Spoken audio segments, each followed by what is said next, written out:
దేవుడు మనం సృష్టించాడు కాబట్టి ఖచ్చితంగా ఆయనకి మన మీద బాధ్యత ఖచ్చితంగా ఉంది. ఆయన మనం సృష్టించాడు కాబట్టి మన గురించి ఆయన కంటే బెటర్గా ఎవరికి కూడా తెలియదు. దేవుడు మనం సృష్టించాడు కాబట్టి నీ గురించి లేదా నీకున్నటువంటి ఎక్స్పీరియన్సెస్ గురించి నేను సృష్టించినటువంటి నీ సృష్టికర్త కంటే బెటర్గా ఎవరు అర్థం చేసుకోలేరు.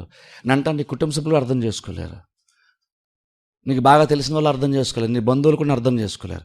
ఎవరు నిజంగా నీ గురించి నిజంగా బాగా ఎవరు తెలుస్తుంది అంటే నేను సృష్టించినటువంటి సృష్టికర్తకి మాత్రమే నీ గురించి బాగా తెలుస్తుంది. ఆయన సృష్టించాడు కాబట్టి ఖచ్చితంగా ఆయన మనల్ని పోషిస్తాడు. అందుకే చూడండి, మీరు ఏదైనా తోటలోకి వెళ్ళి చూడండి.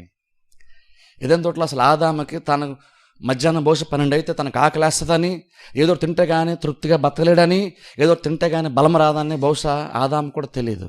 కానీ దేవుడు ముందుగానే ప్రతిదీ కూడా ఆయనకి ఫలాలు అవసరమని ఫలాలు ఇచ్చేటువంటి చెట్లను ముందుగానే ఆదాము కంటే ముందే సృష్టించి తోటలో రెడీగా ఉంచాడు. తోట ఫలాలు ఉండేటువంటి చెట్ల మధ్యలో ఆదాముని తయారు చేసి వాటి మధ్యలో పెట్టాడు. అంటే ఆదాము కళ్ళు తెరిచి చూసేసరికి, బట్ ఇంకా చెప్పాలంటే అసలు ఆదాముకి ఆకలి స్టార్ట్ అవ్వమనిపే ఫలాలు రెడీగా తన చుట్టూనే ఉన్నాయి. ఎందుకని? ఆయన మంచి కాపరి కాబట్టి, ఆయన సృష్టికర్త కాబట్టి, మనుషులుగా మనకి తర్వాత ఏం అవసరం పడుతుందో ఆయనకి బాగా తెలుసు కాబట్టి దేవుడు ముందుగానే ప్రతిదీ రెడీగా ఉంచాడు. ఒక్కసారి ఆలోచించండి, నేను ఎంత మంచి కాపరి ఒకసారి ఆలోచించండి. మనిషికి ఏం కావాలో సృష్టికర్త అయినటువంటి దేవునికి అన్నీ బాగా తెలుసు.